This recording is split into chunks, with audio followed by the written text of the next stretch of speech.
ലൈഫിൽ വരുന്ന ഒന്നും തന്നെ കോൺസ്റ്റന്റ് അല്ല എന്നുള്ള തിരിച്ചറിവിലാണ് ആക്ച്വലി നമ്മുടെ ലൈഫ് സ്റ്റാർട്ട്. അങ്ങനെയുള്ള അൺപ്രഡിക്റ്റബിൾ ജേർണിയിൽ some cute and unexpected friendship will make your journey a little more easy. തള്ളു കുറച്ച് കൂടിപ്പോയല്ലേ, ഇത്രയെങ്കിലും പറഞ്ഞില്ലെങ്കിൽ ചിലപ്പോൾ ലീവ് കഴിഞ്ഞ് ഇവളെത്തുമ്പോൾ എന്നെ തട്ടിക്കളയായിരിക്കും. ഈ അവളാരാണെന്നല്ലേ അൺപ്രഡിക്റ്റബിൾ ജേർണി ഈസിയർ ആക്കുന്ന എൻ്റെ ബെസ്റ്റ് ഫ്രണ്ട് കാർത്തിക. അവളുടെ വെഡിങ് റിസപ്ഷൻ ആണ്. She's just looking like a wow. ആള് സ്റ്റേജിലാണെങ്കിലും ദൂരെന്ന് നമ്മളെ കണ്ടപ്പോൾ തന്നെ ഭയങ്കര എക്സൈറ്റഡ് ആണെന്നാണ് എനിക്ക് തോന്നുന്നത്. ഞാൻ ഇവരുടെ ഒരു ബിറ്റ് എടുക്കാൻ വേണ്ടിയിട്ടാണ് ആക്ച്വലി ഫോൺ എടുത്തത്.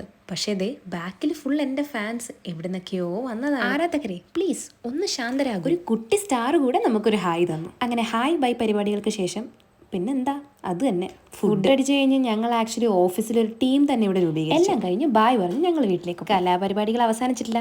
ഇന്ന് വേറൊരു ബർത്ത്ഡേ പാർട്ടിയും കൂടെ ഉണ്ടായിരുന്നു. ദാ ഇവരുടെ ഇതിൽ ആക്ച്വലി വന്നവർക്കായിരുന്നു സർപ്രൈസ്. കേക്ക് മുതൽ ഡ്രസ്സിന്റെ കളർ വരെ ഇവർ പ്ലാൻ ചെയ്തതായിരുന്നു. അപ്പോൾ ഇന്നത്തെ വാചകവടിയും കഴിഞ്ഞു. പാക്കപ്പ്.